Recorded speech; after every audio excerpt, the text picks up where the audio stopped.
हरिः ओम्। ब्रह्मणस्पते त्वमस्य यन्ता सूक्तस्य बोधितनयं च जिन्वा विश्वं तद्भद्रं यदवन्ति देवाः बृहद्वदेम विदथे सुवीराः सयीगो सत्येभिः सखिभिः शुचद्भिः गोधाय संविदनसैरतर्दत् ब्रह्मणस्पतिर्वृषभिर्वराहैः घर्मस्वेदेभिर्द्रविणं व्यानट् वक्रतुंड महाकाय सूर्यकोटिसमप्रभ निर्विघ्नं कुरु मे देव सर्वकार्येषु सर्वदा।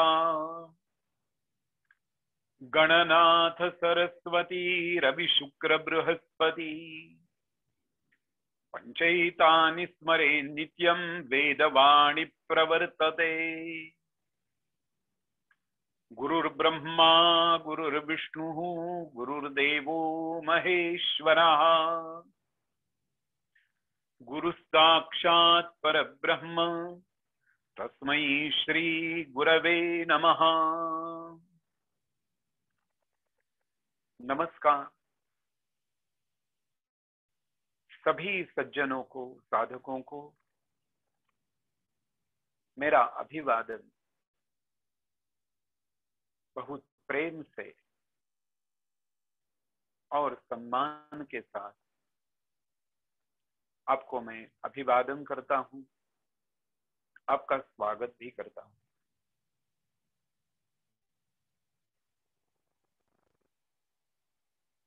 हम सब विद्यार्थी जन अभ्यास कर रहे हैं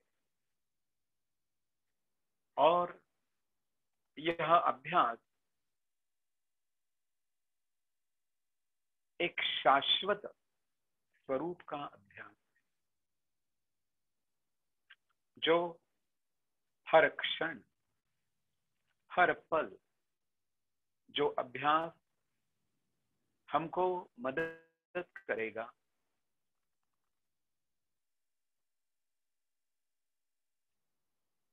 अन्नमय कोश से हमारी शुरुआत हो गई। यह अन्नमय कोश, यह पार्थिव कोश जैसी स्थिति है।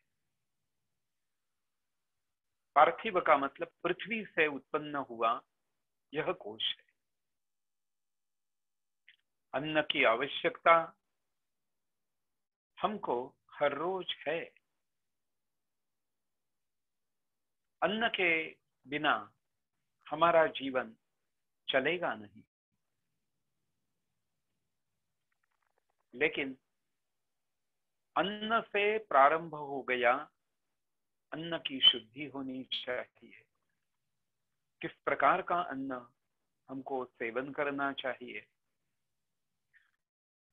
कैसे करना चाहिए, उस अन्न की अंदर की व्यवस्था कैसी होगी, क्या होगी, धीरे धीरे धीरे धीरे तपस्या करते करते भृगु ऋषि अन्नमय कोश से प्राणमय कोश में आ गए, प्राणमय कोश से मनोमय कोश में आ गए। यहाँ मनोमय कोश में उनको बहुत कुछ मिला और उनको ऐसे ही लगा कि यही ब्रह्म है। लेकिन उसके बाद अपने ही पिताजी के मधुर वचन से उनको और प्रेरणा मिली कि ब्रह्म कोई और है और उसका भी ठिकाना क्या है देखेंगे। और विज्ञानमय कोश में भृगु ऋषि विचरण कर रहे, विज्ञानमय कोश में अनेक विद्याओं का अभ्यास कर रहे,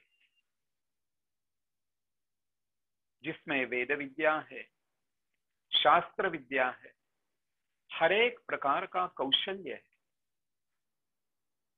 सब कुछ करते करते थक गए। ये विज्ञान है, ये बहुत ही बड़ा है। ये मनोमय से ही काफी बड़ा दिखता है, उसको ही हम बुद्धि कहते हैं। ये बुद्धि का कोश, इसमें बहुत अभ्यास कर रहे हैं, चल रहा है। लेकिन इस अभ्यास में जब उनको पता चला कि इस विज्ञानमय कोश का जो गाभा बोलते हैं, उसका जो हार्ट कहेंगे, वो क्या है, और इसके लिए उन्होंने आत्मचिंतन करना शुरू कर दिया। मनोमय कोश में बहुत ध्यान करने से, चिंतन करने से विज्ञानमय कोश में पदार्पण हो गया है। हर एक जगह का खाद्य अलग अलग है, हर एक कोश में भोजन है। अन्नमय कोश में अन्न का भोजन है, प्राणमय कोश में वायु का भोजन है। अलग अलग प्रकार के वायु के साथ हमारा संबंध रहता है। मनोमय कोश में ध्यान है, लेकिन ध्यान करते करते बहुत सारे विषय हमारे सामने खड़े हो जाते हैं। इस ध्यानावस्था में हमको निश्चित क्या करना है, तो आत्मचिंतन। आत्मचिंतन करना बहुत आवश्यक है।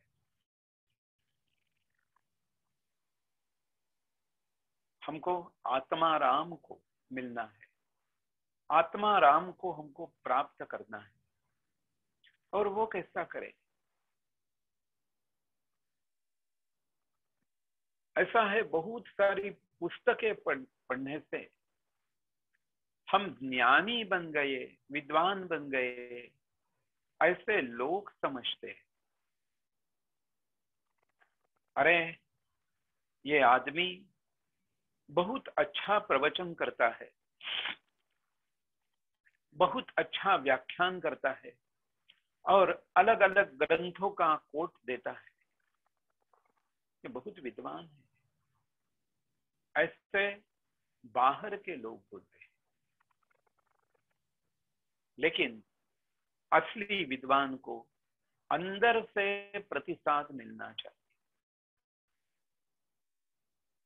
और अंदर से प्रतिसाद तब मिलेगा, हमारा कोई ना कोई संबंध आत्मा के साथ होना चाहिए। इसलिए कृष्ण भगवान भगवत गीता में कहते हैं, विभूति योग जो है 10वां अध्याय, उसमें बोलते हैं अध्यात्म विद्या विद्याना। आपको अध्यात्म विद्या का अभ्यास करना चाहिए, और अध्यात्म विद्या का अभ्यास करते समय हमारे सारे चक्र जो है, हमारे शरीर के अंदर ये बैठे हुए सारे चक्र है, ये प्रफुल्लित हो जाते हैं और अपने गति से घूमना शुरू कर देते हैं। इस समय मनुष्य की अवस्था ऐसी हो जाती है कि अपनी धुन में रहता हूं। वो भगवान की गति और हमारी गति एक जैसी होने लगती है। विज्ञान का यही एक अजीब अनुभव है, विज्ञानमय कोश।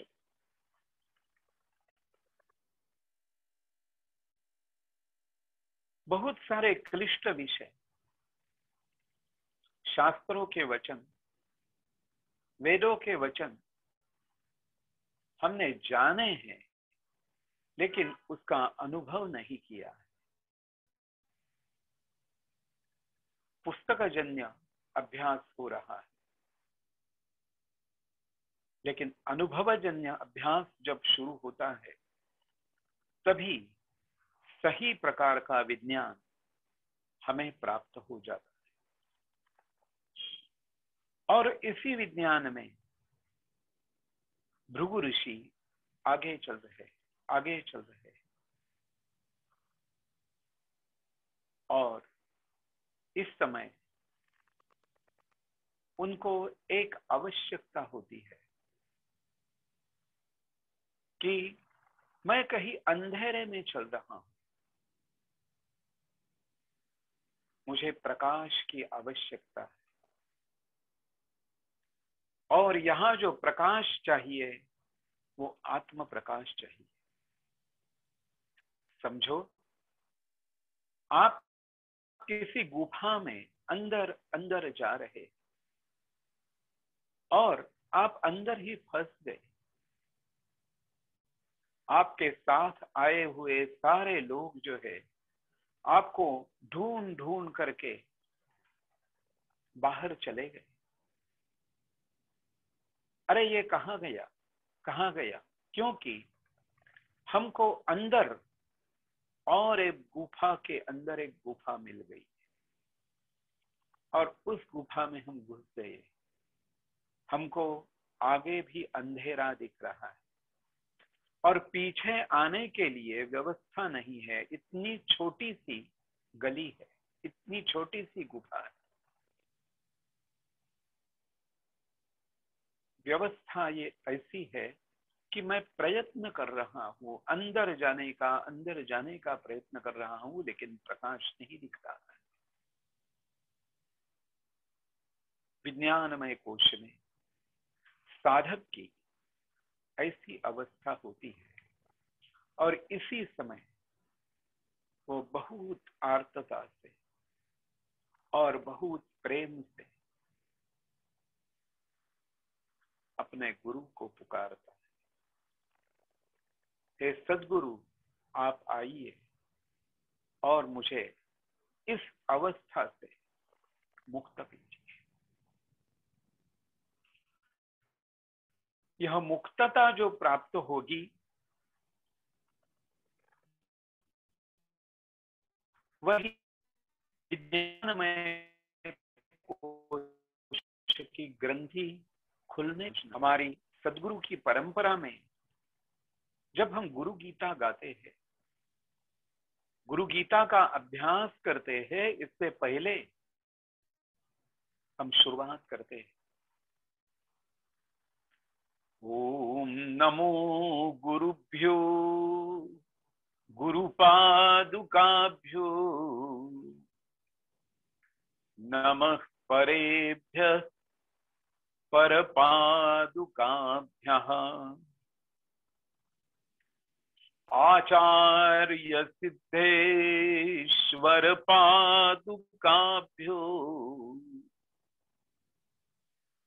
नमो नमः श्री गुरुपादुकाभ्यः।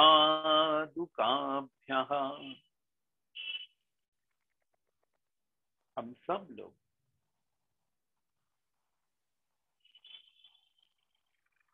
गुरु तत्व के यहाँ विनम्र होते हैं, जरूर होते हैं, लेकिन हमारे अंदर एक प्रकार का अहंकार, अहम भाव अभी भी जाग रहा है, उसका त्याग करने की किसी की इच्छा नहीं है।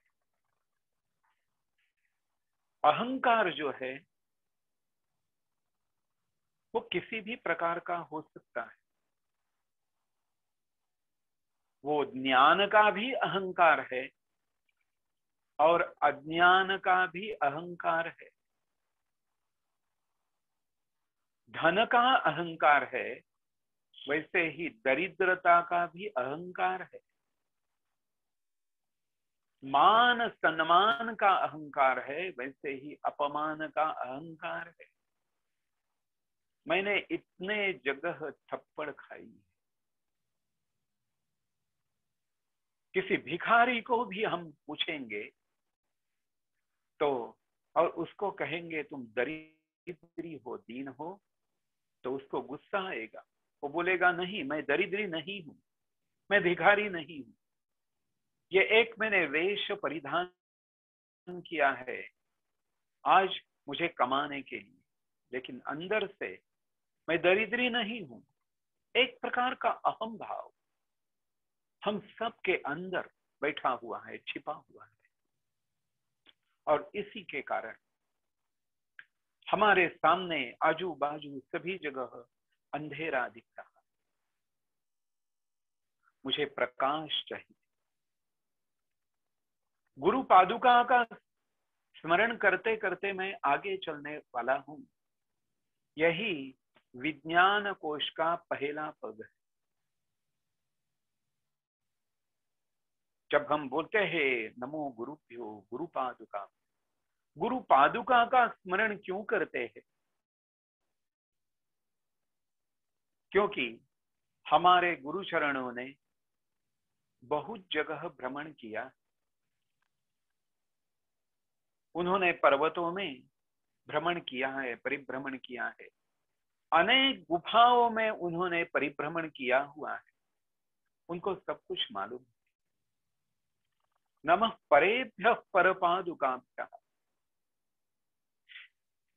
अपर और पर, बहुत दूर दूर तक केवल इस स्थल का काल का ही ज्ञान उनको है, ऐसी बात नहीं है। उनकी जो परंपरा है वो अज्ञात का भी प्रवास उन्होंने किया हुआ है।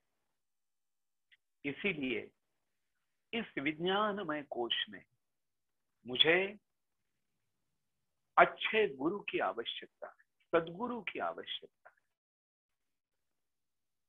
आज तक मैंने मनोमय कोश में ध्यान किया, लेकिन आज मुझे विज्ञानमय कोश में ध्यान के साथ और ज्ञान के साथ मेरे सदगुरु का मंत्र भी चाहिए।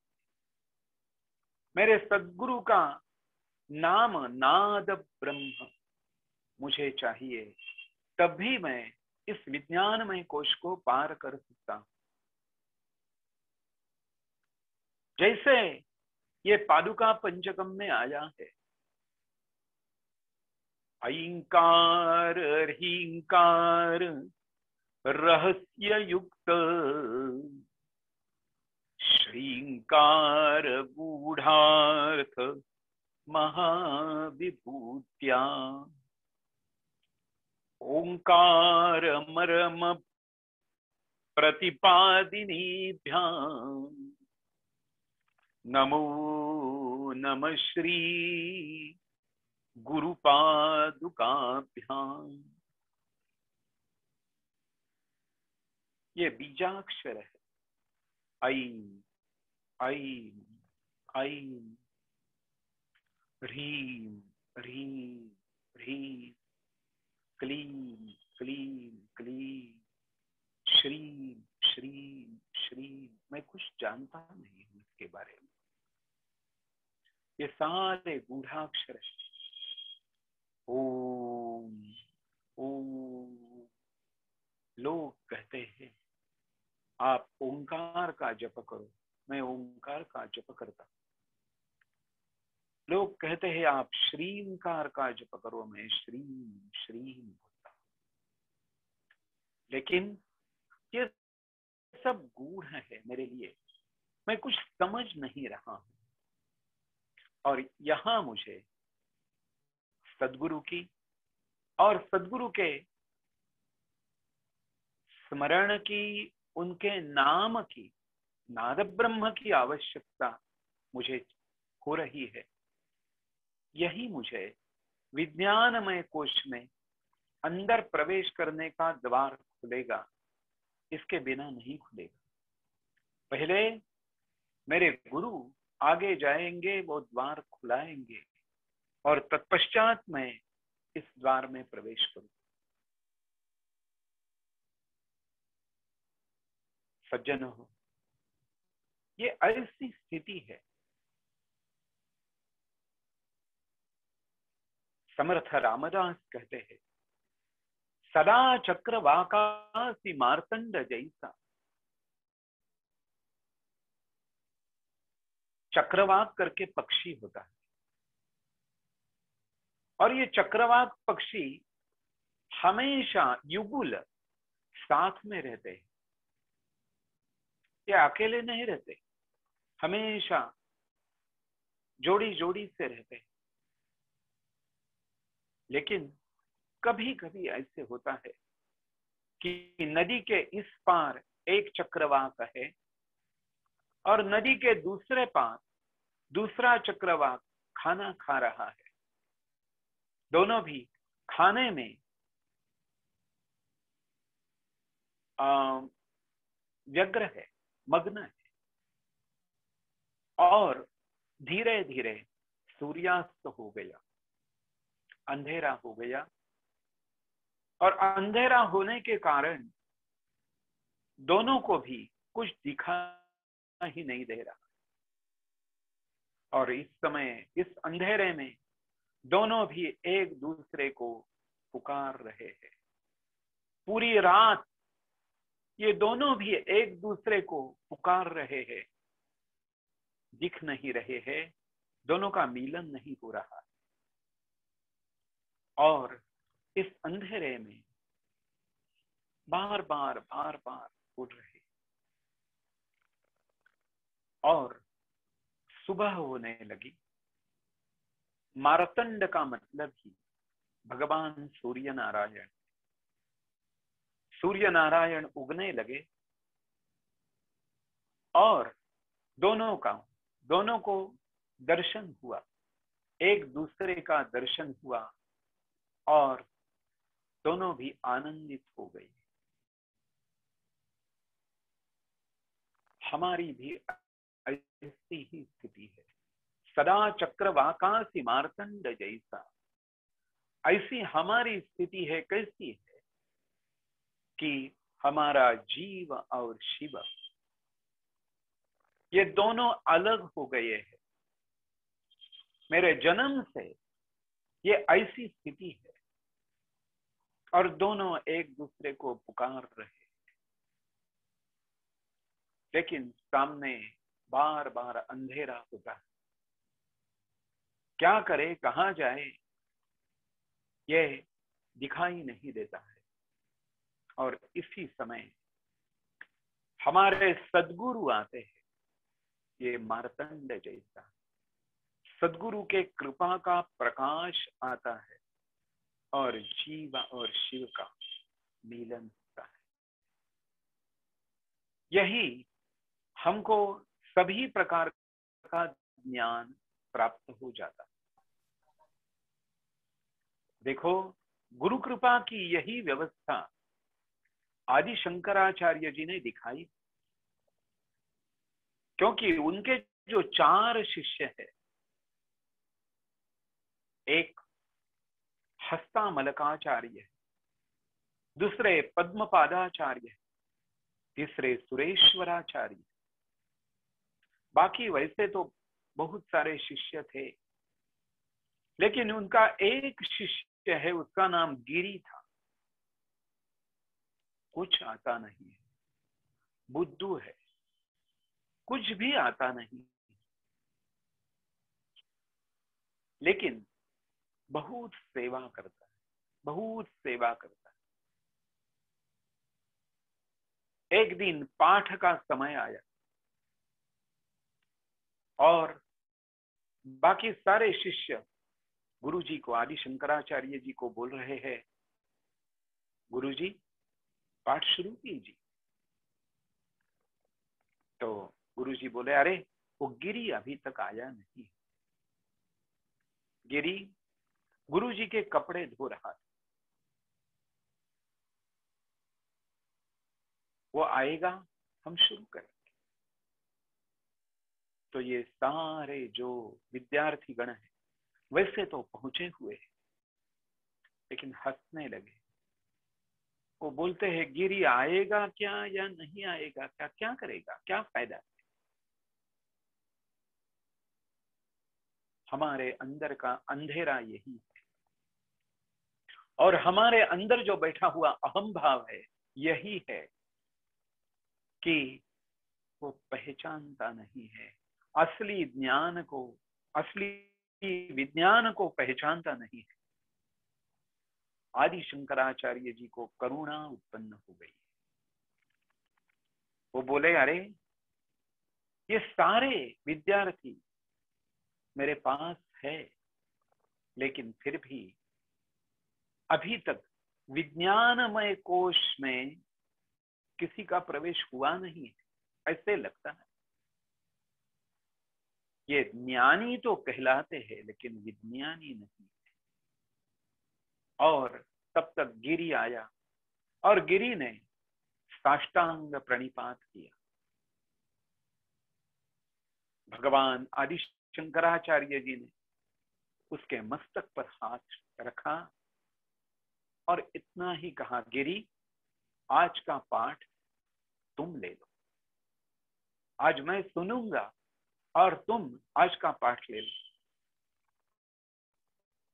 केवल स्पर्श के कारण मस्तक पर जो भी कृपा का हस्त रखा है, इससे अष्ट सात्विक भाव जागृत हो गए। इस गिरी को सभी प्रकार का ज्ञान प्राप्त हो गया है और बाकी सारे विद्यार्थी जनों के पहले उसका विज्ञानमय कोश में प्रवेश हुआ। और उस दिन उन्होंने जो पाठ लिया है वो बहुत छोटे छोटे शब्दों में, बहुत छोटे छोटे अक्षरों में बहुत बड़ा ज्ञान सभी विद्यार्थी जनों को उन्होंने सिखाया। इसीलिए उसी दिन आदि शंकराचार्य जी ने इस गिरी का नामकरण तोटकाचार्य कर दिया। तोटक अक्षर में उन्होंने सब कुछ बता दिया। हम सब लोगों की ऐसी ही अवस्था है। हम किसी ना किसी अहंकार में फंसे हुए हैं और इस अहंकार से जैसे ही हम बाहर आ जाएंगे तब हमको सद्गुरु का स्पर्श और सद्गुरु का नाद सुनाई देगा और वही हमको विज्ञानमय कोश में ले जाए। हम सब लोग भगवत गीता पढ़ते हैं। धर्म क्षेत्रे कुरुक्षेत्रे समवेतायुयुत्सवः। हम भगवत गीता पढ़ते हैं, ज्ञानेश्वरी पढ़ते हैं, बहुत सारे उपनिषद पढ़ते हैं। आज तक हमने पढ़ने का कुछ बाकी रखा ही नहीं है। इतना ज्ञान हमारे अंदर खच भरा हुआ है, लेकिन इस ज्ञान को विज्ञान का स्पर्श होना है और वही विज्ञान का स्पर्श हमको कराएंगे, हमारे सद्गुरु कराएंगे। इसलिए इस गुरु गीता में तीसरा श्लोक आप देखो कितना सुंदर है। 5 ही श्लोकों का है, लेकिन हमको विज्ञानमय कोश में ले जाए। होत्राग्निहोत्राग्निहविष्य होत्रु होमादि सर्वाकृति भासमानम् यद ब्रह्म तद्बोध वितारिणीभ्याम् नमो नमः श्री गुरु पादुकाभ्याम्। होत्र हौत्र जिसको कहते हैं, इसका मतलब है अग्निहोत्र है। हमने आज तक बहुत सारे यज्ञ किए हुए।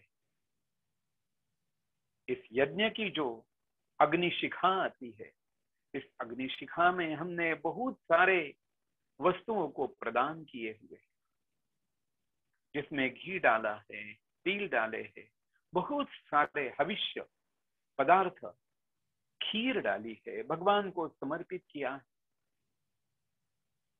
ये सब कुछ किए हुए, अनेक मंत्र गाते गाते ये सब कुछ किया हुआ है। लेकिन ये सब कुछ होने के बाद फिर मेरे ऊपर, मेरे आंखों के ऊपर ये पर्दा आ गया, अज्ञान का पर्दा आ गया, और मैं फिर से नीचे आ गई। इसलिए हे सद्गुरु, मुझे जहां जाना है वहां केवल आप ही पहुंचा सकते हैं। आपको याद होगा, आप देखोगे, हमारे परम सद्गुरु स्वामी मुक्तानंद जी जब पहले बड़े बाबा को, नित्यानंद जी को मिले, उनको शक्तिपात हो गया, और शक्तिपात होने के बाद उन्होंने स्वाध्याय करना शुरू कर दिया। सुकी में जाकर के हर रोज ध्यान कर रहे। इस ध्यानावस्था में अनेक अनेक अनुभव हो रहे, लेकिन उसमें कुछ दिन अच्छे अनुभव हो रहे हैं, कुछ दिन नहीं हो रहे हैं। फिर भी उन्होंने छोड़ा नहीं, क्योंकि ध्यानावस्था से मनोमय कोश से आगे विज्ञानमय कोश में जाना है। यहाँ दृष्टांत होते हैं, यहाँ आपको अलग अलग लोगों का दर्शन होता है। बाबा जी अपने चिच्चक्ति विलास में लिखते हैं, उन्होंने गंधर्व लोक देखा है, उन्होंने यक्ष लोक देखा है, उन्होंने पितृलोक देखा है, उन्होंने इंद्रलोक देखा है। सभी जगह परिभ्रमण करके जब कर रहे हैं, उस समय उन्होंने गुरु को छोड़ा नहीं। उन्होंने साथ में सद्गुरु को लेकर के उनका परिभ्रमण चल रहा है। इसके कारण वो पीछे नहीं आए। यही चीज ज्ञानेश्वर महाराज की हो गई। निवृत्ति प्रसादे ज्ञानदेव बोधे। तुकाराम महाराज की यही अवस्था हुई है। पूरे देह का सुवर्ण हो गया। इस देह के साथ मोक्ष, स्वर्ग चले गए। ये आसान नहीं है। मर्त्यलोक में सभी को यह देह तो छोड़ना ही पड़ेगा, लेकिन तुकाराम महाराज का यह उदाहरण है हमारे सामने कि वो सदैह वैकुंठ चले गए। इसलिए इस जगत में अशक्य कोई भी नहीं है, लेकिन हमको हमारा जो अंदर का अहम है वो छोड़ देना चाहिए। और वो छोड़ते छोड़ते जैसे ही हमारा अहम छूटने लगता है, उसी प्रकार से हमारा विज्ञानमय कोश खुल जाता है। आपको सभी जगह से ज्ञान कण प्राप्त होना शुरू हो जाता है। जैसे ये आजकल के विज्ञान में जो कहते हैं ना, इलेक्ट्रॉन, प्रोटॉन और न्यूट्रॉन, ये एटम जो बनता है, और इसमें ये तीनों का संबंध होता है। तो हमारे शरीर में मनुष्य कण है, हमारे शरीर में मनुष्य कण है, देव कण है और आसुर कण भी है। हमारे शरीर में जितने भी नेगेटिविटी है ये आसुरी है। इसमें वासना खचाखच भरी हुई है और इस वासना के कारण मुझे मोह हो रहा है। आज मुझे यह चीज चाहिए, कल मुझे और दूसरी कोई चीज चाहिए, मैं बाहर आता ही नहीं। देखो, कोई देहात में रहने वाला आदमी है, वो रहता है, उसकी पत्नी है, बेटा है, आनंद में है, मजे में। लेकिन कुछ होता है और उसके पत्नी को ऐसा लगता है क्या रे, इस देहात में रहने से क्या मजा, चलो मुंबई चले। अरे यहाँ बड़ा घर है, यहाँ जहाँ रहते हैं अच्छा घर है, अच्छा मकान है, सब कुछ मिल रहा है, पीने के लिए ताजा पानी है, नदी बहती है, वो पोल्यूटेड नहीं है, अच्छा अन्न मिल रहा है, सब कुछ अच्छा। लेकिन मोह ने फंसाया।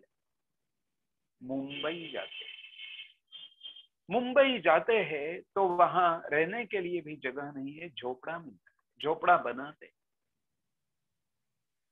कुछ नहीं है। फिर भी मोह में कुछ होगा कुछ होगा, भगवान उसकी परीक्षा ले रहे।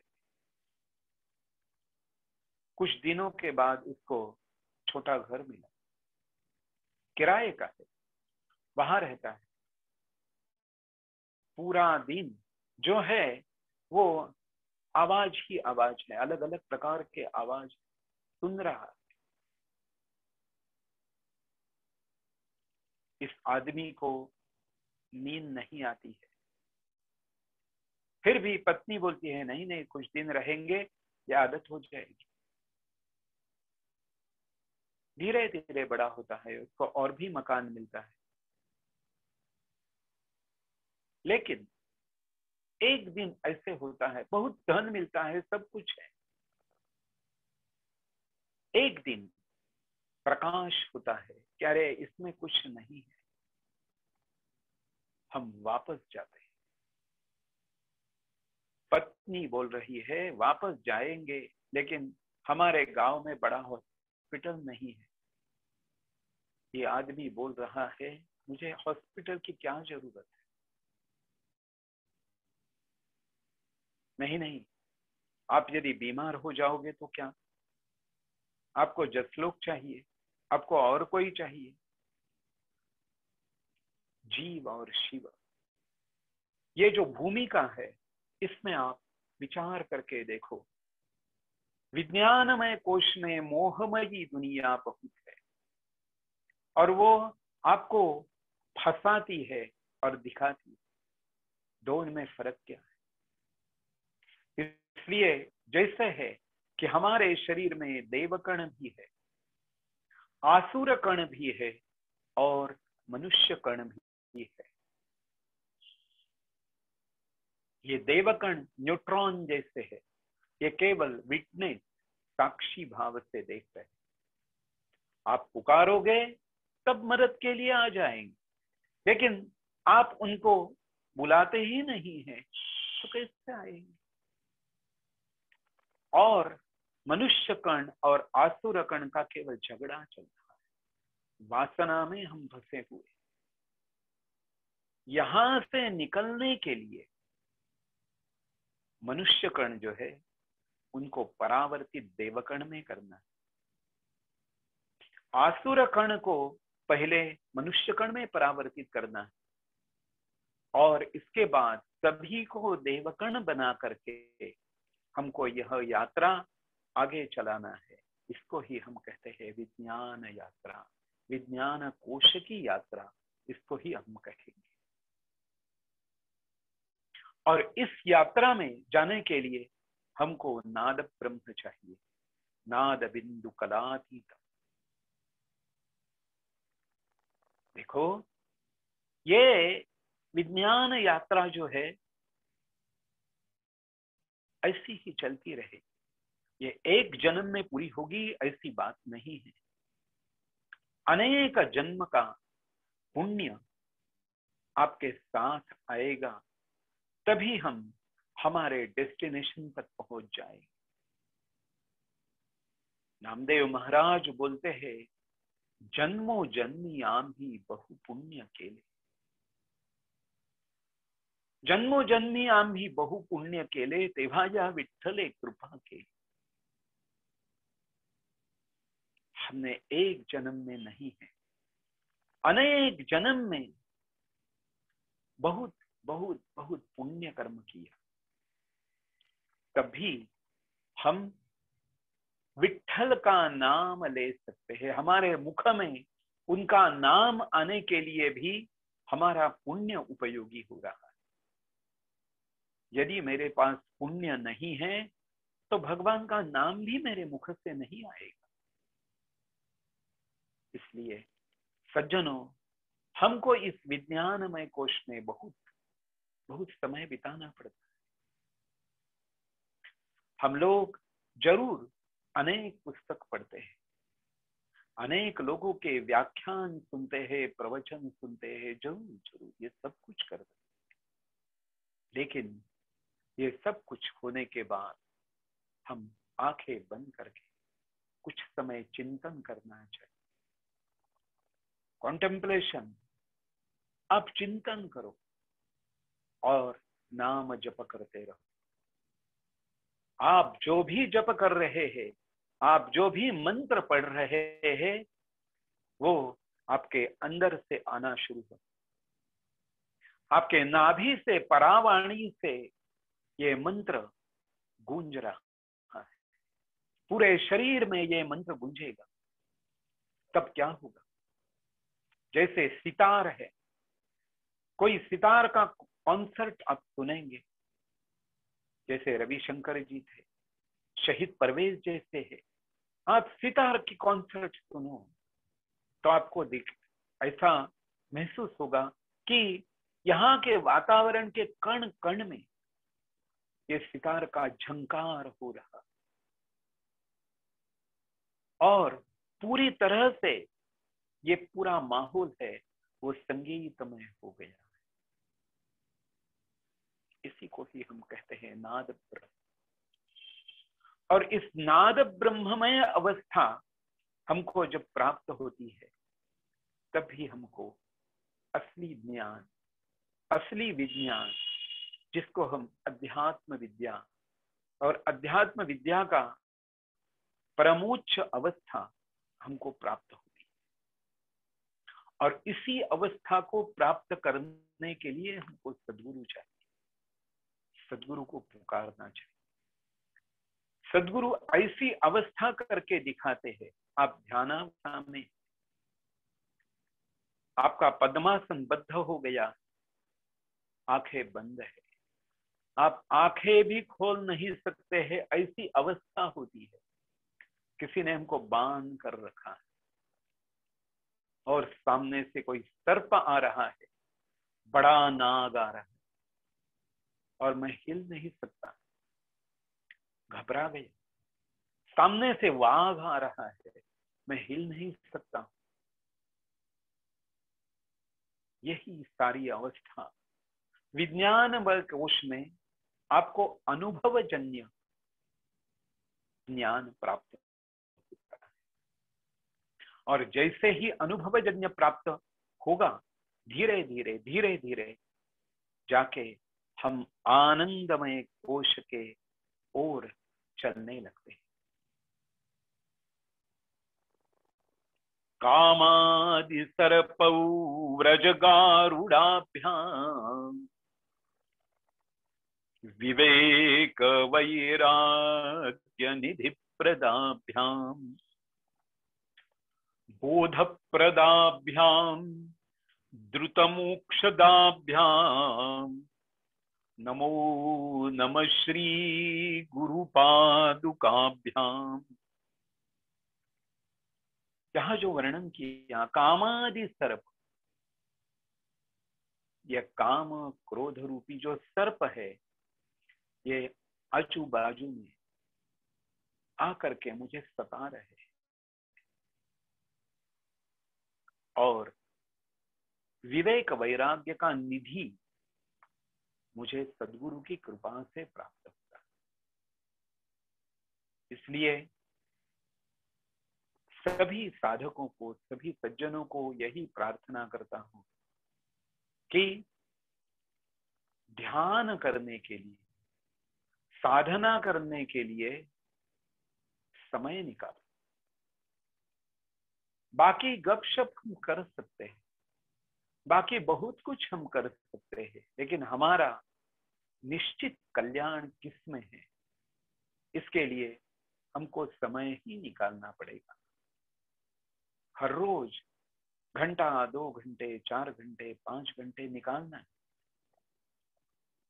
बहुत बड़े तत्वज्ञ डॉक्टर केवी बेल्सरे हर रोज राम नाम जप करते थे। हर रोज राम नाम जप इतना करते हैं, 6 घंटे है, 7 घंटे। वैसे तो कॉलेज में प्रोफेसर थे, लेकिन हर रोज बहुत बहुत जप कर रहे हैं। उनकी निष्ठा, उनकी श्रद्धा जप के ऊपर। इसीलिए कोई भी मार्ग लेकर के हम भगवान तक पहुंच सकते हैं। और एक दिन गुरुदेव रानड़े उनके यहाँ आए कुछ ही समय के, और उन्होंने पूछा साधना कैसी चल रही है। तो बेल्सरे जी बोले हाँ चल रही है, 4-5 घंटे होता है, ज्यादा नहीं है। तो गुरुदेव जी रानड़े जी बोले अरे इतने से अभ्यास से कैसे होगा,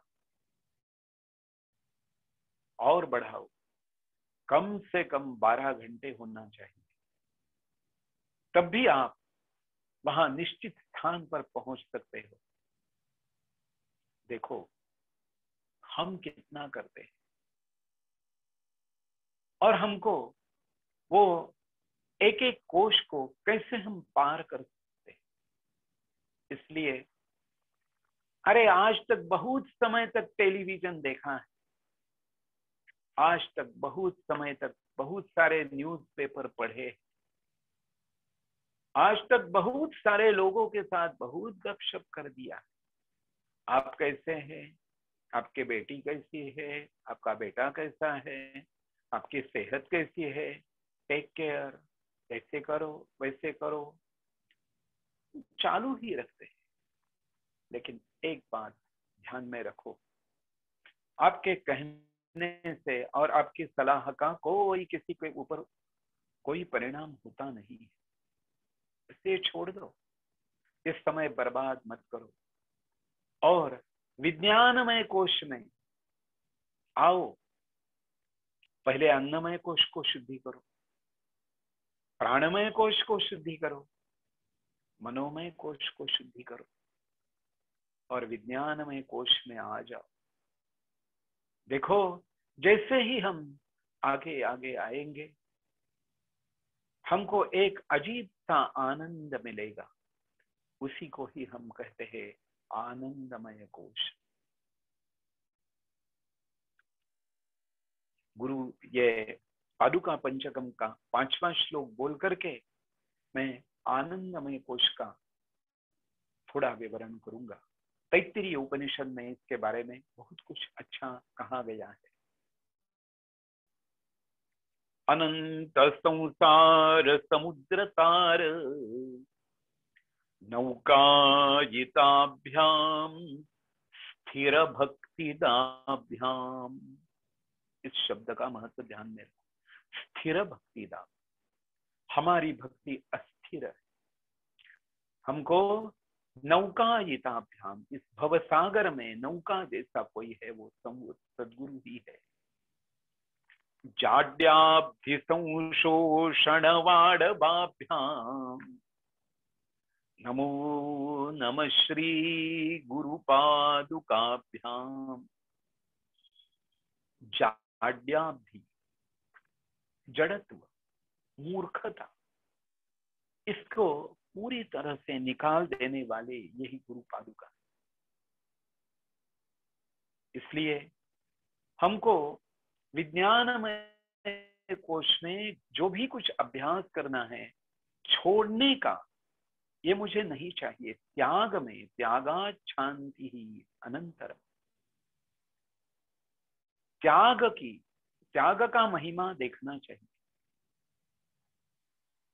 आज तक हमने बहुत कुछ जमा कर दिया है, इधर से उधर से कहीं कहीं से हम ला रहे हैं, लेकिन हमको इससे छुटकारा कैसे मिलेगा ये देखो कि क्योंकि ये पूरा घर जो है कचरे से भरा हुआ। जहां भी जाओ, हर एक रूम में जाओ, कचरा ही कचरा, बैठने के लिए जगह नहीं है।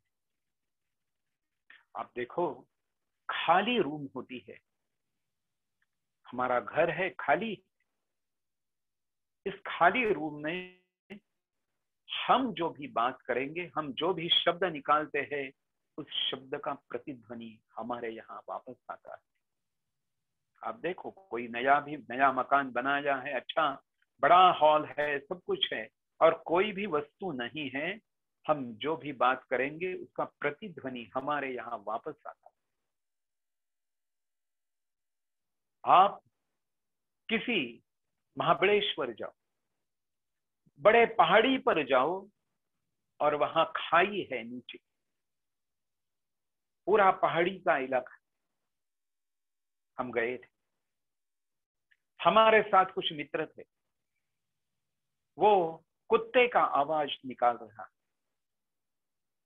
किसी ने पत्थर मारा है कुत्ते को, क्या क्या करके जो आवाज आता है वो चिल्ला रहा है, वो आवाज निकाल रहा था।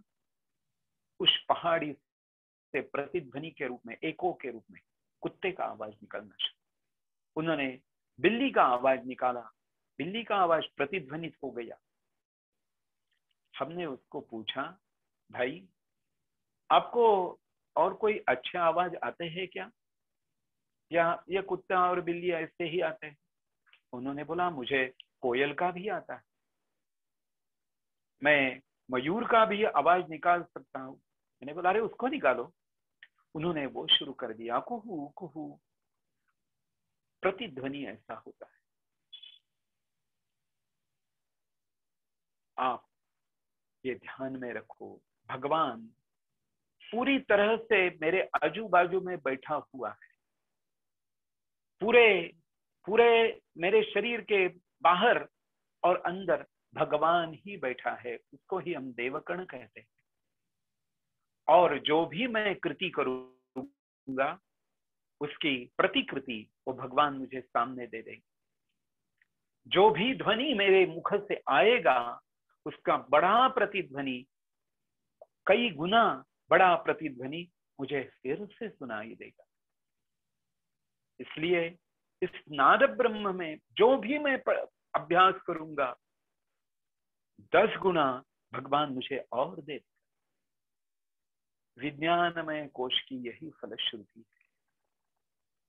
और यह फलश्रुति प्राप्त करने के लिए, क्योंकि जैसे जैसे हम सूक्ष्म बनते जाएंगे, वैसे वैसे हमारी एक एक बेड़ी टूट जाएगी। बेड़ा पार होना है। पहले वाली लोहे की बेड़ी थी, बाद में चांदी, ये तांबे की बेड़ी थी, पंचधातु की। और धीरे धीरे जब मैं विज्ञानमय कोश में आया हूं, जहां मेरे पास जो बेड़ा है वो सिल्वर बेड़ा, और मैं यहां से अंदर प्रवेश कर रहा हूं आनंदमय कोश।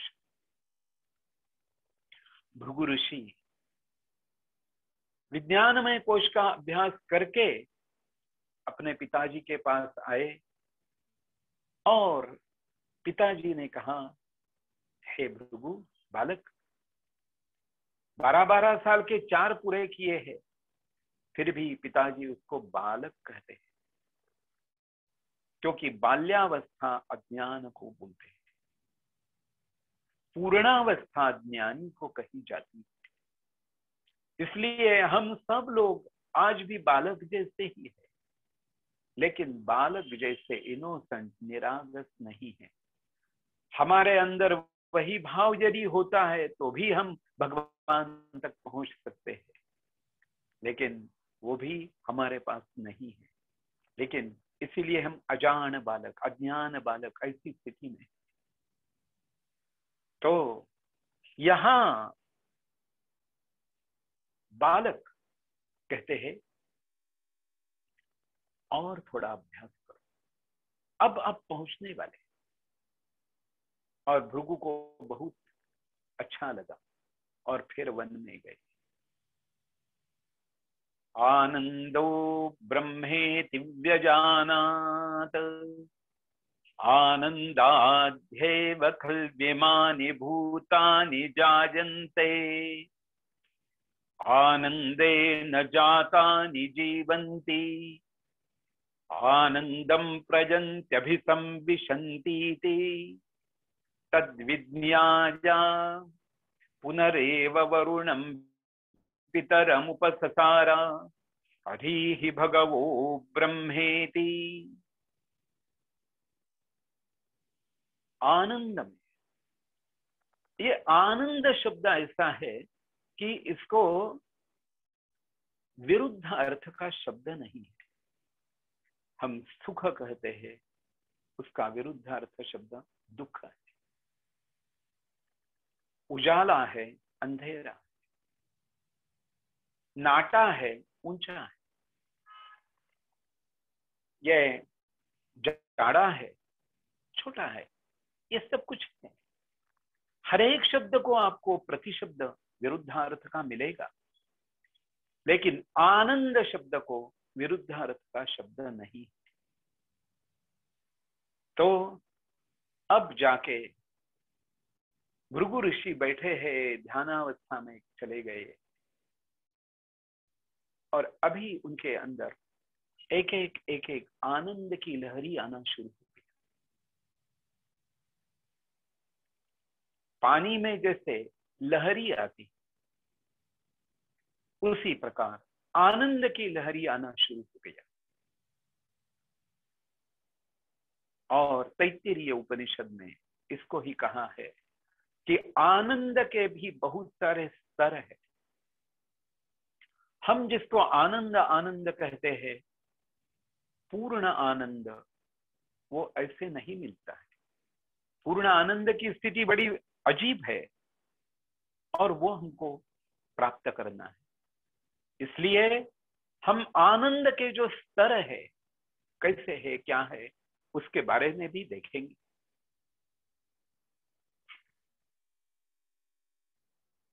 भृगु ऋषि बैठे,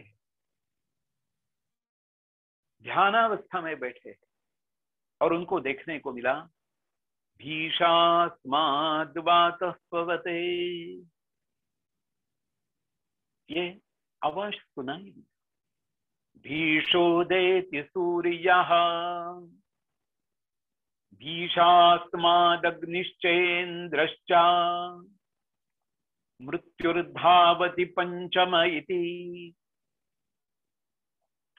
अरे ये पवन जो बह रहा है, क्यों बहता है? ये जो हवा है चलती है, क्यों चलती है? तो उनको उत्तर मिला, भय के कारण ये पवन चल रहा है। भीषास्माद्वातः पवते। ये सूर्य भगवान उगते हैं, सनराइज, सनसेट, ये सब कुछ हो रहा है, क्यों हो रहा है? उनको उत्तर मिला, अंदर से मिला, भय के कारण होता है। अग्नि प्रज्वलित होता है, भय के कारण। इंद्र अपनी सत्ता संभालता है भय के कारण। मृत्यु भी भाग रहा है भय के कारण। भृगु ऋषि अचंभित हो गए, ये क्या है? ये कोई चित्रपट जैसे दिख रहा है, मूवी देख रहा है, और उनको एक एक उत्तर मिल रहा है।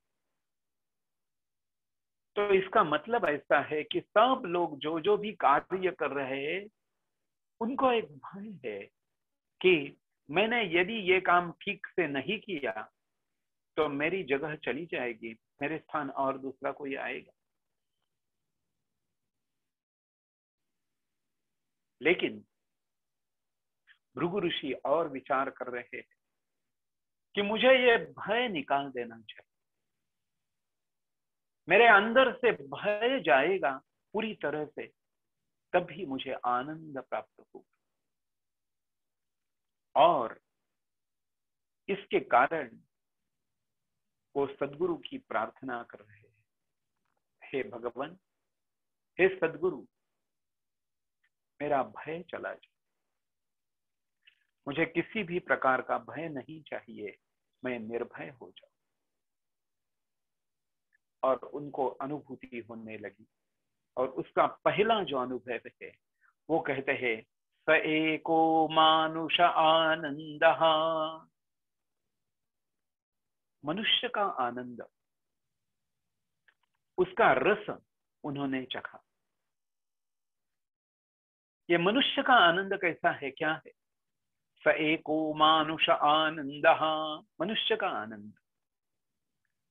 कोई भी वस्तु मैं जो चाहता हूं मुझे मिल गई, मुझे आनंद होता है। जैसे कोई छोटा बालक खेल रहा है और उसको दूसरा कोई खिलौना मिल जाता है, उसको आनंद होता है, लेकिन वो क्षणिक होता है, क्योंकि कुछ ही समय बाद वो खिलौना उसके लिए पुराना बन जाता है। और कोई चीज ले आओ। युवावस्था में चले गए, शादी हो गई।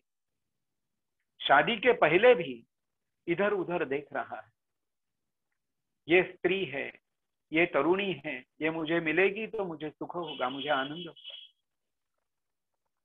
वो तरुणी भी ऐसा ही सोच रही है, ये लड़का बहुत अच्छा दिखता है, मेरे लिए ठीक रहेगा। शादी हो जाती है। मानुष आनंद क्षणिक है, लेकिन कुछ ही समय में महसूस होता है ये कोई ठीक जोड़ा नहीं है, अब संभालना पड़ेगा, ऐसे ही सालों तक चलना पड़ेगा। लेकिन मानुष आनंद, मनुष्य का आनंद ही ऐसा। आज श्रीखंड खाया, वाह कितना सुंदर है। आज गुलाब जामुन खाया, कितना सुंदर है। लेकिन मनुष्य का आनंद क्षणिक है, कुछ समय के लिए रहता है, चला जाता है। सए को मानुष आनंद। हम लोग आनंदमय कोश का परिभ्रमण करने जा रहे हैं। इसके बाद तैत्तिरीय उपनिषद कहता है, ते ये शतम मानुषा आनंदा। मनुष्य का आनंद जितना है, इससे 100 गुना अधिक आनंद जो कहा जाता है, उसको कहते हैं स एको मनुष्य गंधर्वाणाम आनंद। मनुष्य गंधर्व का आनंद। मनुष्य गंधर्व कौन है? जिन्होंने गान विद्या के लिए, गंधर्व विद्या के लिए बहुत समय बिताया है, बहुत तपस्या की है। मुझे याद है एक बार गणेशपुरी में पंडित भीमसेन जोशी,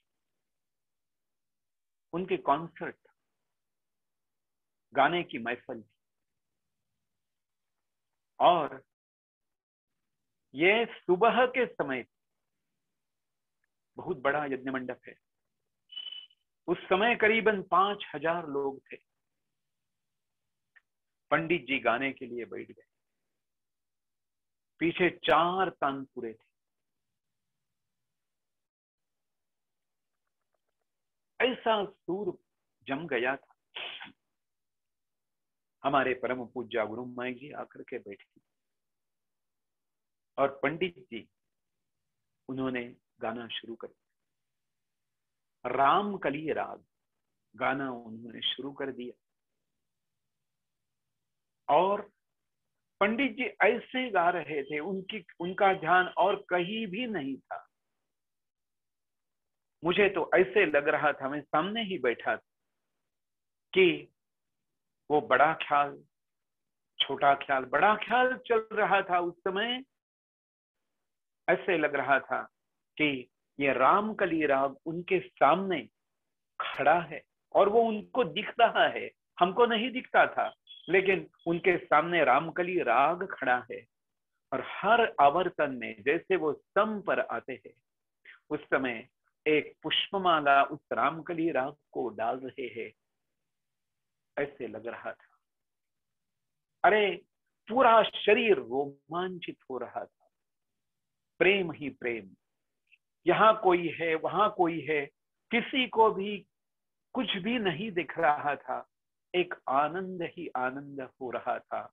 उसको कहते हैं मनुष्य गंधर्व का आनंद।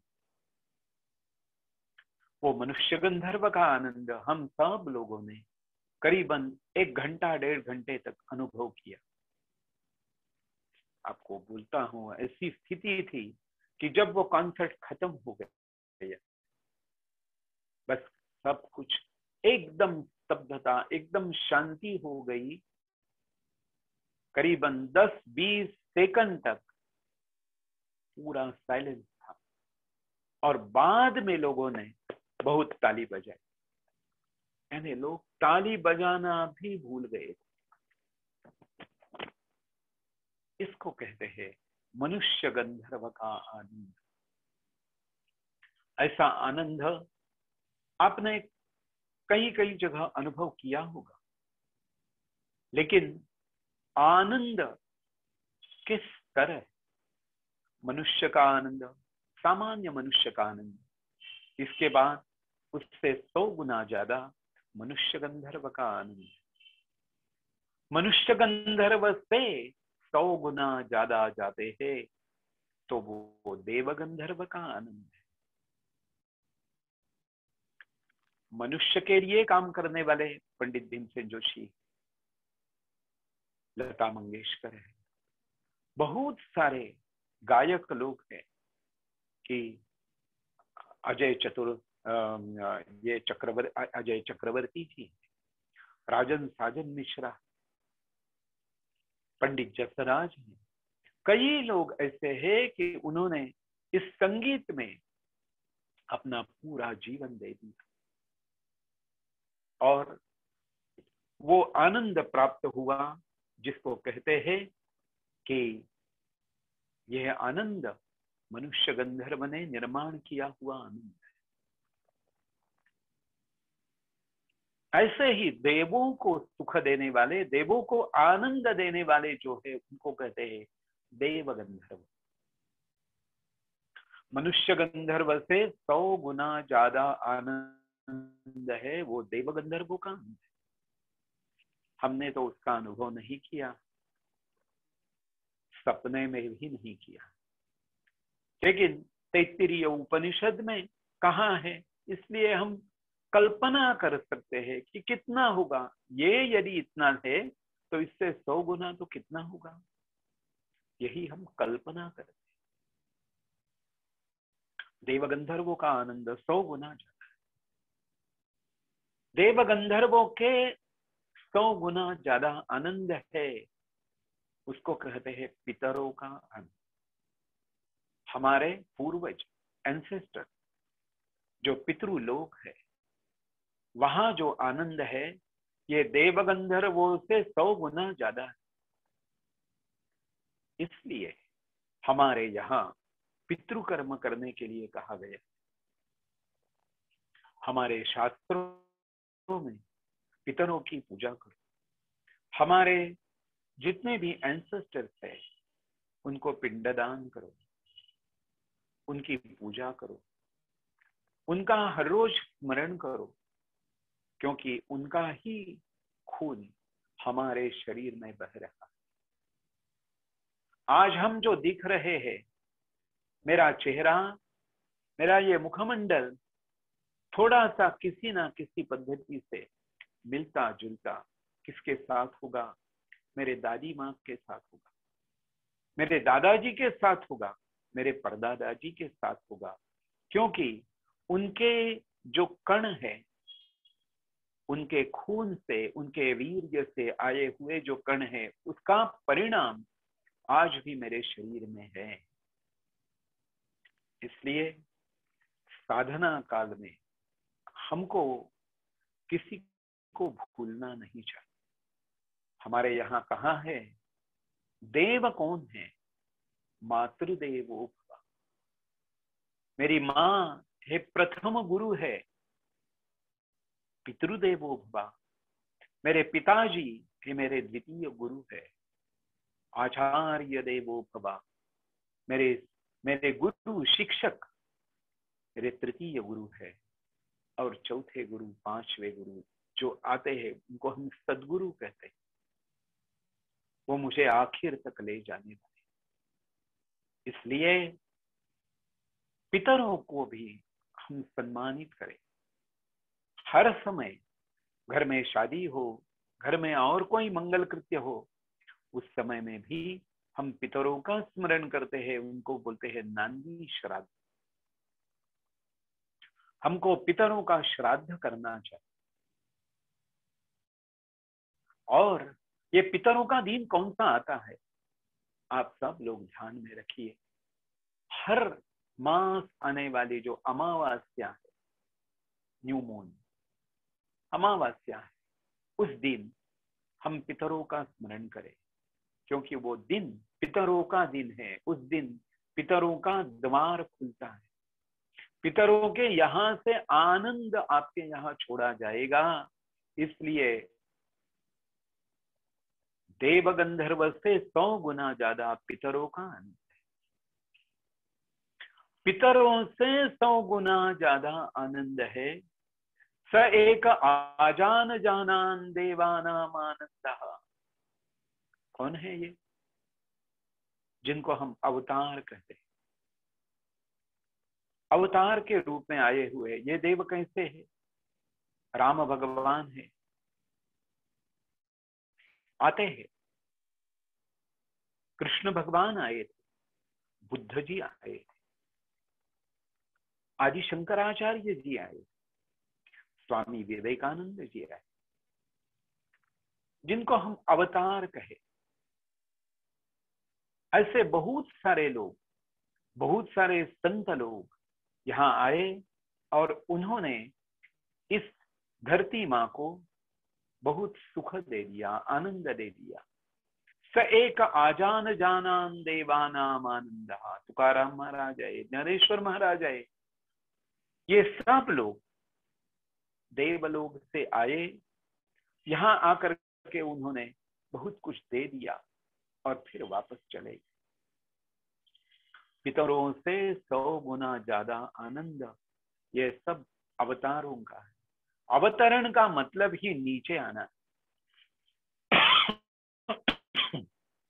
उद्धरण ऊपर जाना, अवतरण नीचे आना।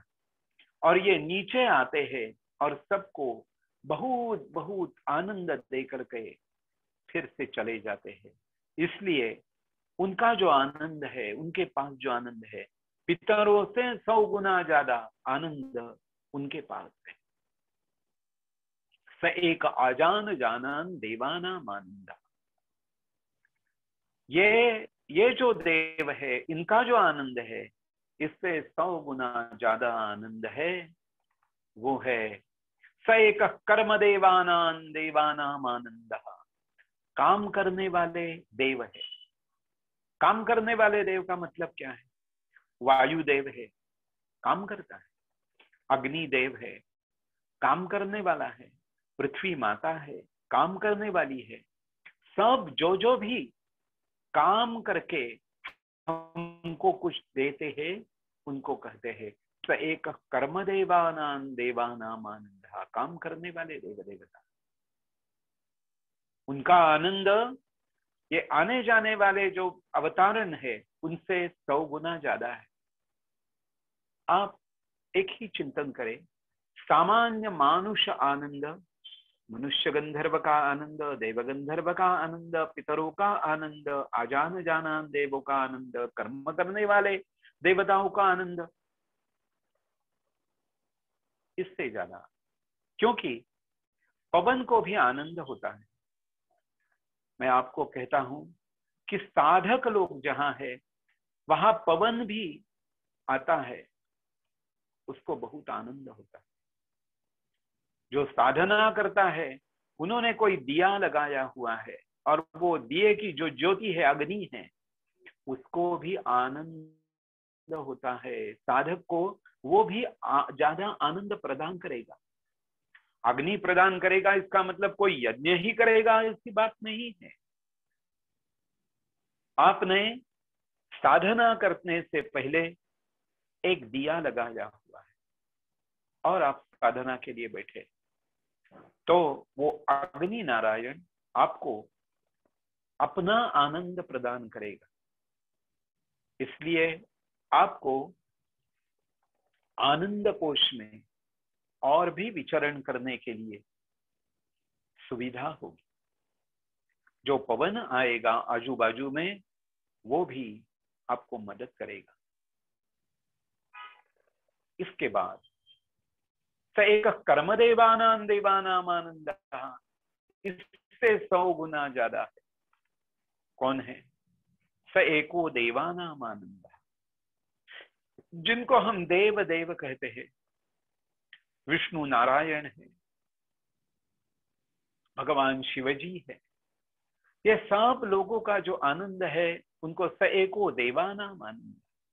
माँ भगवती दुर्गा जी है, माँ लक्ष्मी है, माँ सरस्वती है, उनका जो आनंद है वो इससे 100 गुना ज्यादा। ये देवों से 100 गुना ज्यादा आनंद है वो इंद्र भगवान का है, जो देवों का राजा है। इंद्र भगवान का आनंद जो होगा उससे 100 गुना ज्यादा आनंद बृहस्पति का है। बृहस्पति का मतलब क्या है? बृहस्पति का मतलब सभी देवों के सद्गुरु, देवों के देव और देवों के सद्गुरु, देवों को ज्ञान देने वाले, उनको बृहस्पति कहा जाता है। बृहस्पति पुष्य नक्षत्र में रहते हैं। कभी आगे जाके देखेंगे हर एक नक्षत्र में कौन रहते हैं, क्या करते हैं, नक्षत्र दर्शन करके हम कभी करेंगे। तो पुष्य नक्षत्र का मालिक बृहस्पति है और वो हमको बहुत बहुत आनंद देते हैं, क्योंकि उनके आनंद में ज्ञान कण बहुत है। इतने ज्ञान कण हैं, इतने ज्ञान कण हैं, सभी जगह देखे वहां ज्ञान का ही प्रकाश देखने को मिलेगा, अज्ञान है ही नहीं। जहां देखो वहां ज्ञान ही ज्ञान। ऐसी एक अजीब अवस्था आपको प्राप्त होगी। इस बृहस्पति के आनंद से 100 गुना ज्यादा आनंद है प्रजापति का, जिसको हम क्रिएटर बोलते हैं, ब्रह्मा जी बोलते हैं। उनका एक नाम प्रजापति है। ये सब जो भी चराचर बन गया है, यहाँ पर्वत राजी है, यहाँ पवन है, नदियां हैं, समुद्र है, सब कुछ जो भी हम देख रहे हैं, आकाश में जितने भी तारकागण हम देख रहे हैं, सब कुछ जिन्होंने बनाया है, इसका नाम प्रजापति कहा जाता है।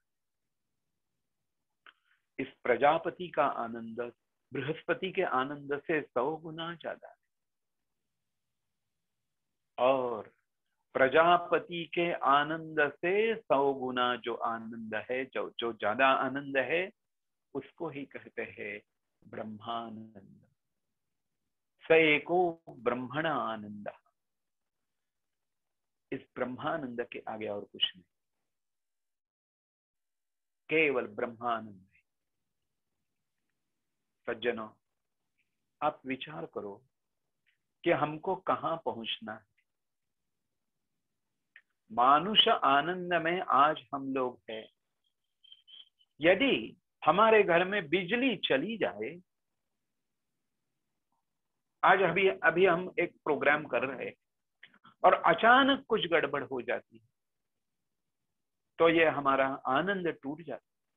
मानुष आनंद ऐसा है। मानुष आनंद कितना छोटा है। देखो,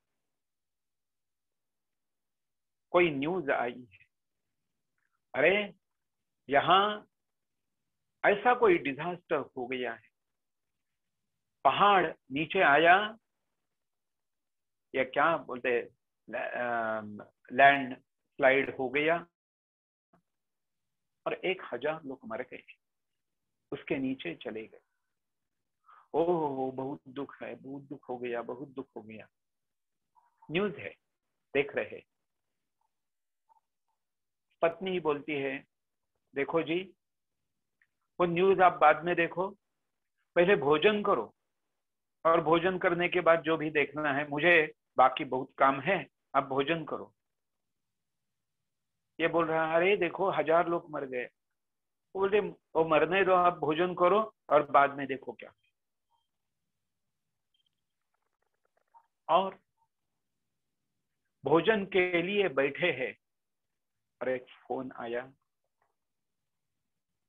आपके पिताजी चले गए, आपके भाई चले गए, फोन आया, अब भोजन करोगे? सामने गुलाब जाम है, लाडू है, खाओगे?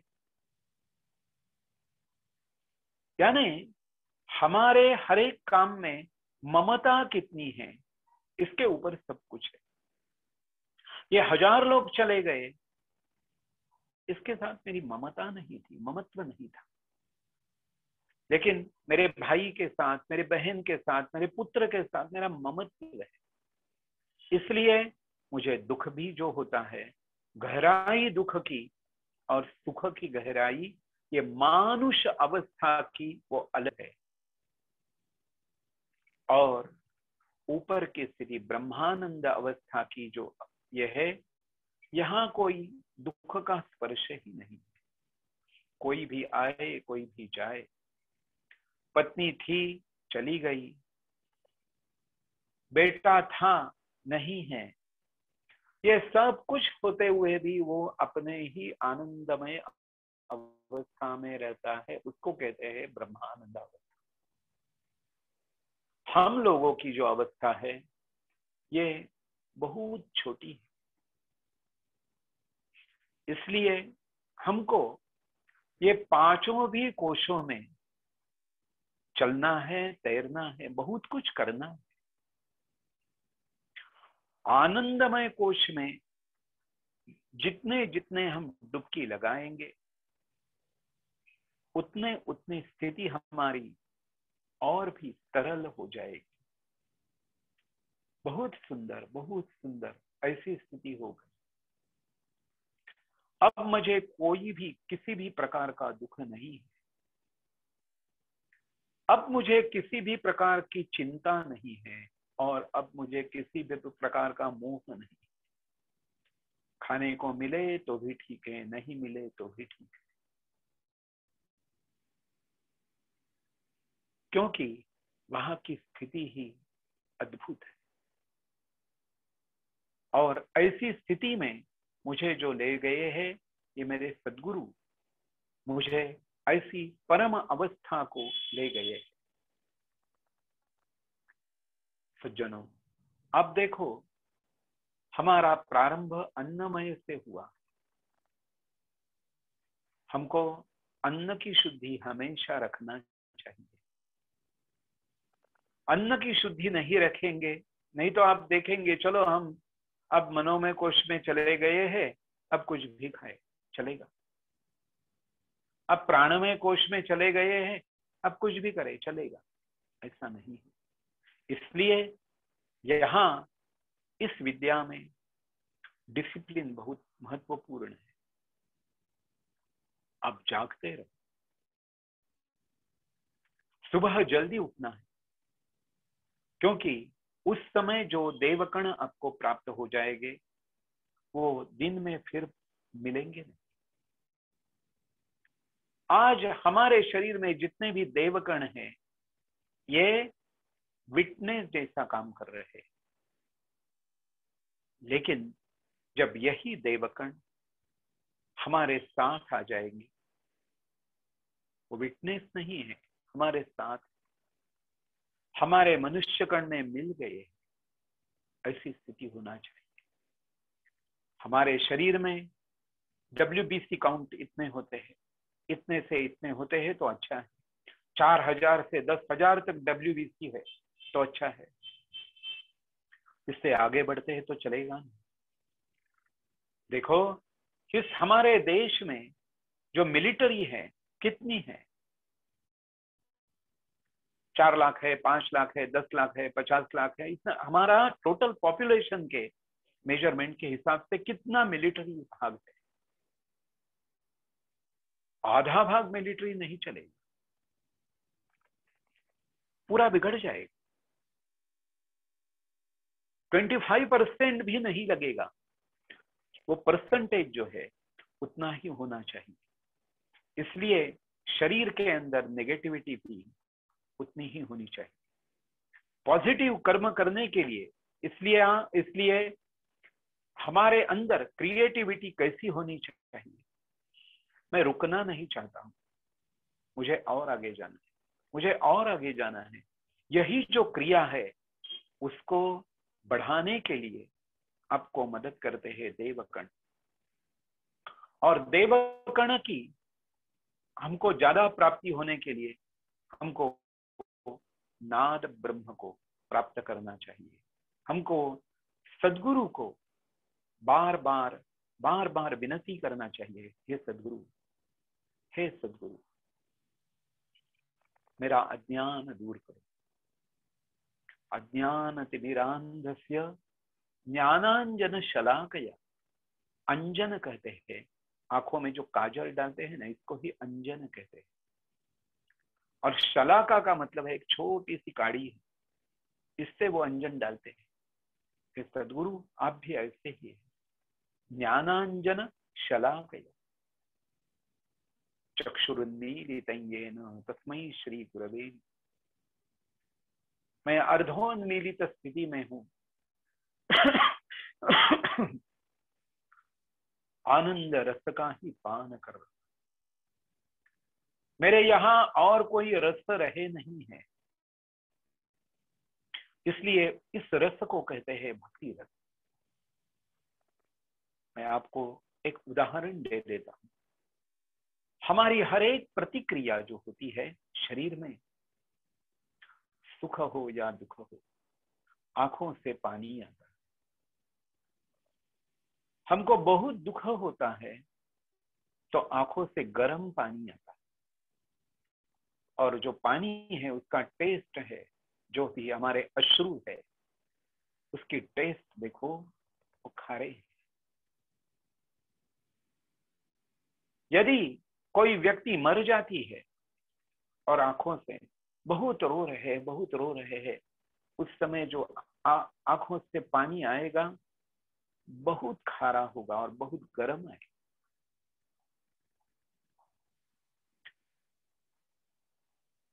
कोई अच्छा प्रसंग होता है, शादी होती है, घर में नया बच्चा आता है, तो आंखों से आनंदाश्रु आते हैं। हम उसको आनंदाश्रु कहते हैं, लेकिन हम उसको आनंद के नहीं कह सकते हैं, सुख के आंसू, क्योंकि सुख और दुख संबंध है। सुख के आंसू आते हैं, वो भी खारे हैं और वो भी गर्म, वार्म।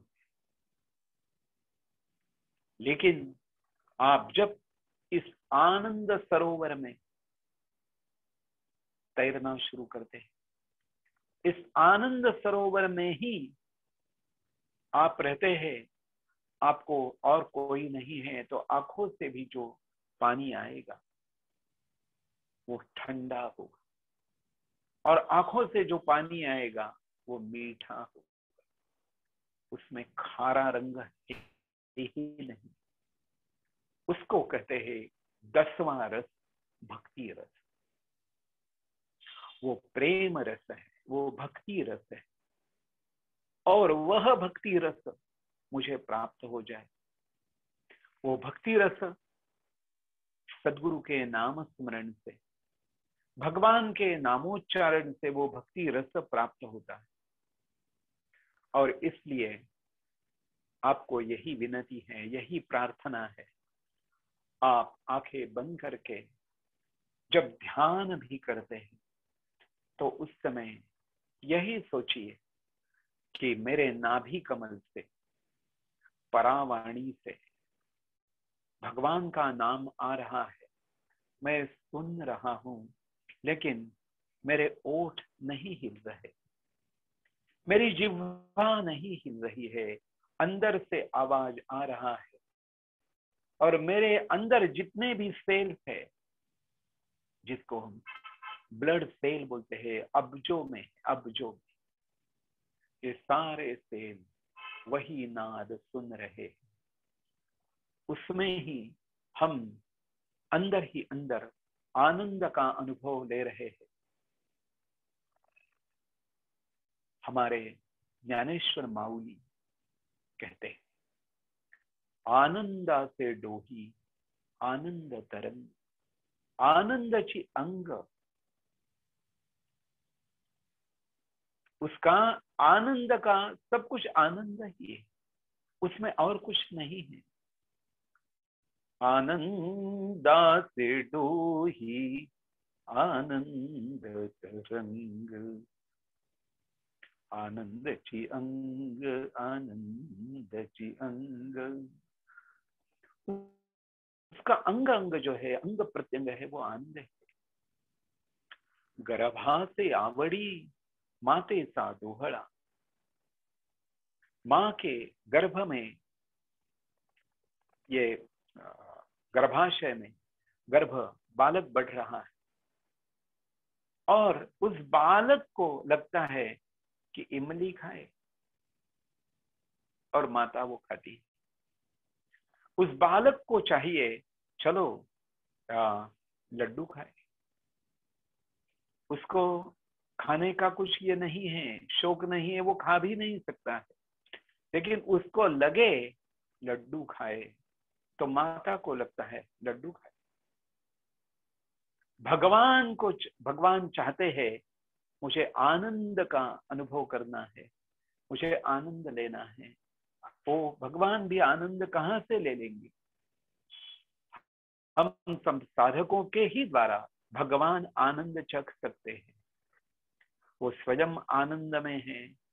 हम उस समुद्र को, आनंद समुद्र को नदी के रूप में मिलना चाहिए, लेकिन यह नदी मिलने से पहले अन्नमय, प्राणमय, मनोमय, विज्ञानमय, ऐसे जगह जगह को पार करके वो नदी समुद्र को मिलना चाहिए। आनंदमय कोश भी एक कड़ी है, यहाँ सोने की बेड़ी है। विज्ञानमय कोश में सिल्वर की बेड़ी है। एक दिन मुझे ये आनंदमय कोश का बेड़ा भी तोड़ना है, तब मैं भगवान के पास जाऊंगा। उसका मिलन होने के लिए मुझे कोई भी बंधन नहीं चाहिए। इसलिए आनंद कभी भी खत्म नहीं होना, हमेशा आनंद में। निद्रा में भी आनंद में, जागृति में भी आनंद में है, सुषुप्ति में भी आनंद में है, तुरिया में भी आनंद में। सभी जगह आनंद ही आनंद, और परमानंद, ब्रह्मानंद, देवगंधर्व का आनंद, मनुष्य गंधर्वा का आनंद, पितरों का आनंद, सारे आनंद मिले हैं। और इस सारे आनंद का जो मिलाप है, उसका हाई टाइड लो टाइड बार बार हो रहा है, और उसमें ही मैं एक अजीब अनुभव कर रहा हूं। उसको ही हम कहे ब्रह्मांड। इसलिए मैं आज ये पंचकोश की कड़ी हम पूर्ण करने जा रहे हैं। वैसे देखो तो ये सारे जो वर्णन है, तैत्तिरीय उपनिषद जो भी कहता है, उसमें से एक कण मात्र कहने का मैंने प्रयास किया है, मैंने नहीं किया है, ये मेरे सदगुरु ने मेरे द्वारा करवाया है। मैं यही कहता हूँ, ये अहम आएगा ना तो सब सब कुछ गड़बड़ हो गया। इसलिए मेरे सदगुरु दयालु है, करुणा सागर है, उनको बार बार प्रणाम करके आज का ये जो पंचकोश का विवरण है ये हम पूर्ण करने की कोशिश करते हैं। भगवान हमेशा हमको ये जो पंचकोशों का और ये अध्यात्म विद्या का ज्ञान हमेशा प्रदान करते रहे, यही हम प्रार्थना करते हैं। और इस पंचकोश की पूरी यात्रा में यदि कुछ आपको कुछ ठीक नहीं लगा होगा, कुछ भी ऐसे होगा प्रश्नकारक होगा, मैं भी उसका उत्तर दे सकूं या नहीं कुछ मुझे कुछ मालूम नहीं है, लेकिन मैं इतना ही कहता हूं कि यदि कुछ गलती हो गई हो तो क्षमा करे। जो कुछ अच्छा है मेरे सद्गुरु का है, और जो भी कुछ न्यूनता है ये मेरी है। समझो, फिर से आप सबको धन्यवाद देता हूं और यही रुक जाता हूं। धन्यवाद। ओम शांति शांति शांति।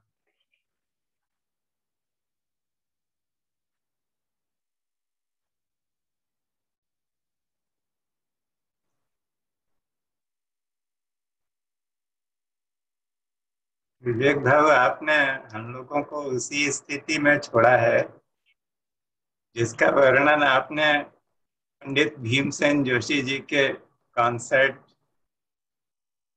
के माध्यम से बताया था। और उस कॉन्सर्ट में मैं उपस्थित था। मुझे अच्छी तरह से याद है कि जब समाप्त हुआ तो लोग एकदम निशब्द हो गए थे। तो ऐसी ही निशब्दता जो है वो हम सभी समय महसूस कर रहे हैं। और शब्द का नहीं होना यह भी अपने आप में एक बहुत ही अपूर्व स्थिति को बताता है कि जहाँ कुछ बहुत कहने के लिए नहीं रहता। लेकिन आज आपने जिस तरह से शुरू किया और गुरु पादुका पंचकम के श्लोकों के माध्यम से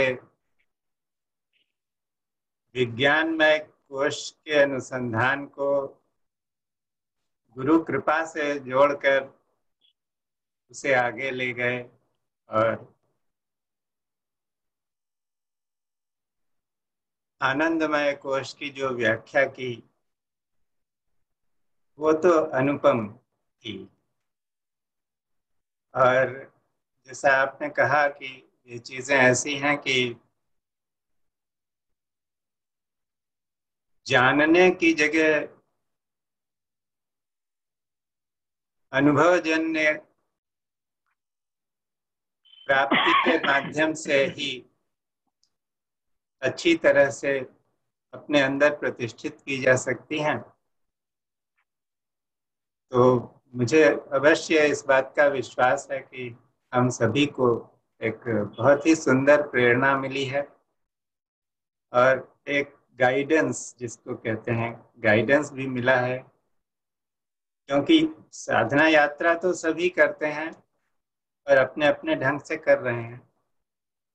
हमारे इस ग्रुप में जितने लोग आते हैं रेगुलर, और बहुत से लोग यूट्यूब के माध्यम से ही जुड़े हुए हैं, तो सभी अपनी अपनी साधना में रत हैं। लेकिन इस तरह की एक स्पष्ट व्याख्या जिसमें कि अन्नमय कोश, फिर प्राणमय कोश, मनोमय कोश, विज्ञानमय कोश, और हर एक दूसरे में, जिसको हम अगर अपनी भाषा में कहें तो एक दूसरे में पैवस्त हैं, एक दूसरे से अलग नहीं है। और जो आपने कहा कि ये भी नहीं है कि मनोमय कोश में प्रवेश हो गया तो अन्नमय कोश के प्रति अब हम जो है उपेक्षा का भाव रख लें या जैसा चाहे करने लगें। जो उसका शिस्त है या डिसिप्लिन है वो पूरी तरह से हमेशा पालन करना पड़ेगा। तो बहुत सुंदर, एक बहुत ही सुंदर अंतर्दृष्टि, दिव्य अंतर्दृष्टि जिसको मैं कहूँगा। और आपने जिस तरह से इस प्रवचन के दौरान हमेशा इस बात को ऊपर रखा कि मैं भी सीख रहा हूँ, इस बात में भी हम सब लोगों के लिए सीख है कि हम सभी सीख रहे हैं। और ये बात कभी भूलनी नहीं चाहिए, क्योंकि गुरु कृपा से ही उत्तरोत्तर एक द्वार के बाद दूसरा द्वार खुलेगा और आगे बढ़ते जाएंगे। नहीं तो कहीं न कहीं हमारा अहंकार मार्ग को अवरुद्ध कर देगा, तो यात्रा फिर रुक जाएगी, ठप हो जाएगी। ठप तो नहीं होती है, लेकिन उसमें कुछ जन्म और बढ़ जाएंगे, लंबी हो जाएगी। तो धन्यवाद तो बहुत छोटा शब्द है विवेक भाव।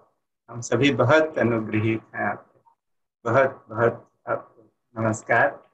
और मेरे ख्याल से तो किसी के मन में प्रश्न कोई बचा नहीं है, और अगर होगा तो हम उनसे प्रार्थना करते हैं कि आप ग्रुप पे अपने प्रश्न डाल दें, हम विवेक भाव तक पहुंचा देंगे और उनका उत्तर भी आप तक पहुंचाएंगे। और अगर आप शांति पाठ करें विवेक भाव, बहुत आनंद। हाँ हाँ हाँ। आपको बहुत बहुत नमस्कार। तच्छंयोरावृणीमहे गातुं यज्ञाय गातुं यज्ञपतये दैवी स्वस्तिरस्तु नः स्वस्तिर्मानुषेभ्यः ऊर्ध्वं जिगातु भेषजम् शन्नो अस्तु द्विपदे शञ्चतुष्पदे। ओम शांति शांति शांति। सद्गुरुनाथ महाराज की जय।